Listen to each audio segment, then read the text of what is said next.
हाँ बच्चों, good morning. आज हम आपको पढ़ाएंगे रसायन विज्ञान के अंतर्गत रासायनिक अभिक्रियाएं। बच्चों, कक्षा 9 में आपने पढ़ा है भौतिक व रासायनिक परिवर्तन। तो उसी से हम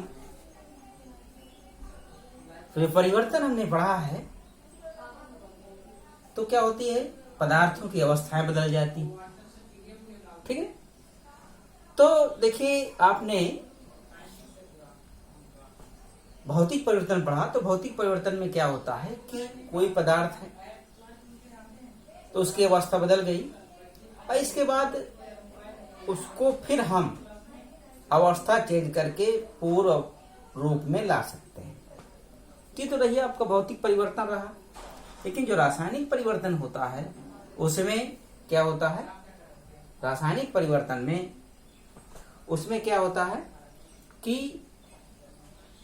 जब कोई नया पदार्थ बन जाता है तो उस पदार्थ से हम पहले के पदार्थों को नहीं बना सकते। ठीक है।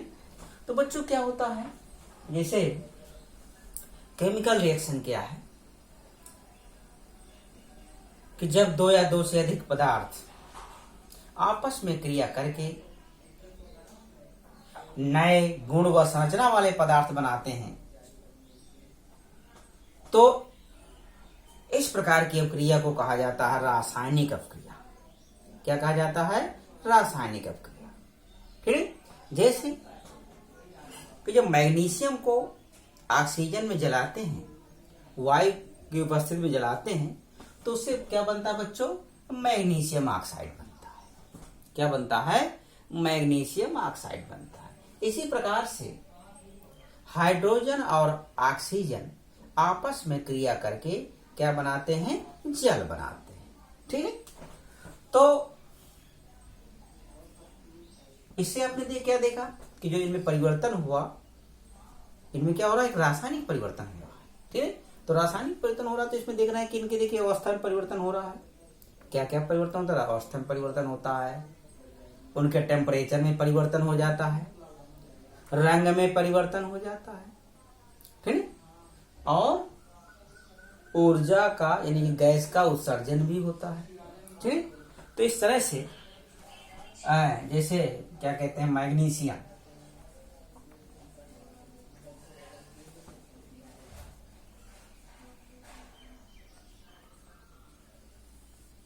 मैग्नीशियम को वायु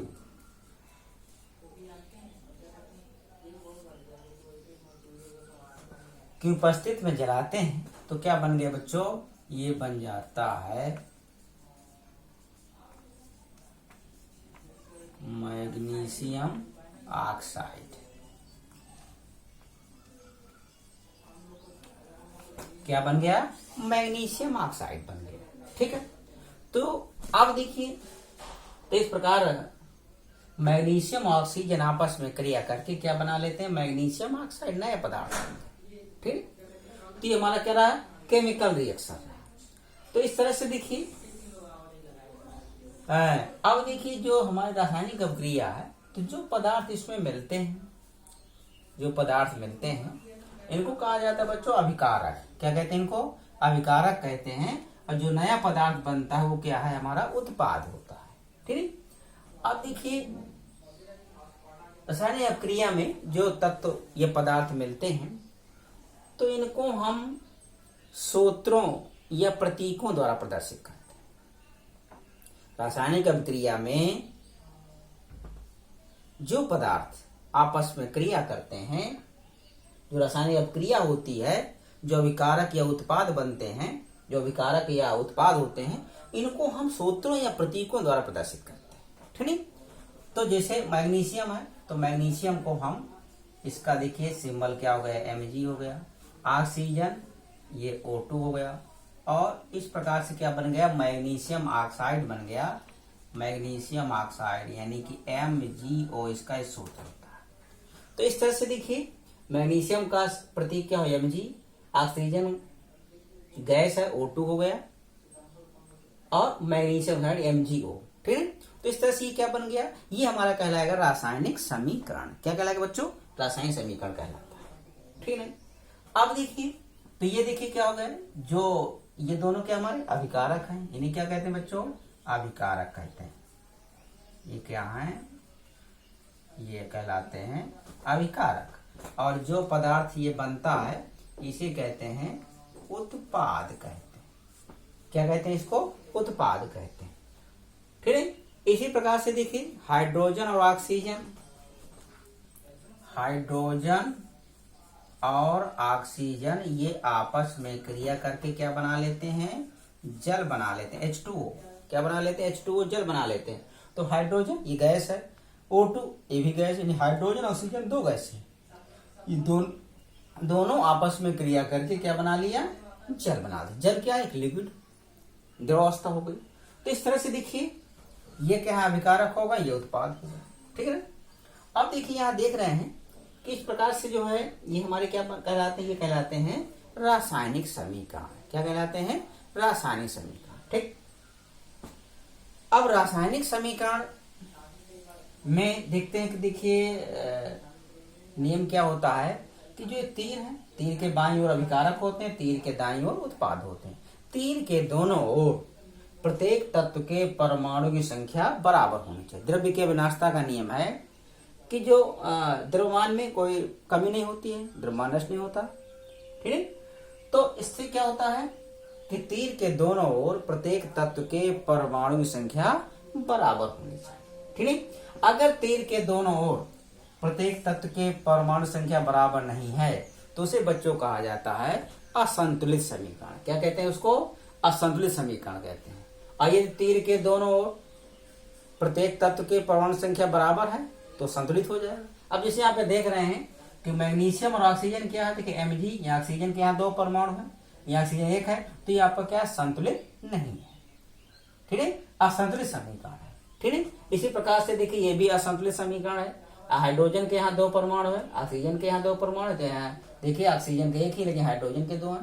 ठीक है, हाइड्रोजन तो बराबर है, ऑक्सीजन के यहाँ एक ही परमाणु है, तो इस प्रकार से ये भी असंतुलित समीकरण है। ठीक है, तो इस तरह से जो है यदि समीकरण देखिए रासायनिक समीकरण दो प्रकार के हो गए, एक संतुलित समीकरण, एक असंतुलित समीकरण। यदि समीकरण संतुलित नहीं है तो उसको हम क्या, यदि समीकरण संतुलित नहीं है, असंतुलित है, तो उसको हम क्या कर लेते हैं, संतुलित करते हैं। ठीक है, तो बच्चों ये हमने आपको बताया रासायनिक अपक्रिया। ठीक है, और रासायनिक अपक्रिया के जो अभिकारक के उत्पाद को हम सूत्रों या प्रतीकों द्वारा प्रदर्शित करते हैं तो हमारा रासायनिक समीकरण कहलाता है। इस प्रकार से अब हम रासायनिक समीकरण को कैसे संतुलित करते हैं, जैसे यहीं पर देख लीजिए Mg और O2 है, तो हम क्या करेंगे, देखिए यहाँ पे हम 2 से मल्टीप्लाई कर देते हैं, 2 से क्या कर देते हैं, गुणा कर देते हैं। तो यहाँ मैग्नीशियम के 2 हो गए, तो यहाँ पर देखिए मैग्नीशियम 1 है, तो यहाँ 2 से कर देंगे, अब आपके संतुलित हो गए। इसी प्रकार जैसे ये हाइड्रोजन और ऑक्सीजन है, तो देखिए ऑक्सीजन के यहाँ 2 परमाणु है, यहाँ 1 परमाणु है, तो यहाँ 2 से कर देंगे, लेकिन हाइड्रोजन के यहाँ 4 हो गए, तो यहाँ 2 से गुणा कर देंगे। तो इस प्रकार से ये भी संतुलित हो गया। ठीक है, तो इस तरह से हम समीकरण को क्या कर लेते हैं, संतुलित कर लेते हैं। ठीक है बच्चों, तो आज इतना ही, शेष हम आगे चर्चा करेंगे, अगले लेक्चर पे चर्चा करेंगे। और जो रासायनिक अभिक्रिया के प्रकार, रासायनिक अभिक्रिया कितने प्रकार की होती है, उस पर हम अगले लेक्चर पे चर्चा करेंगे।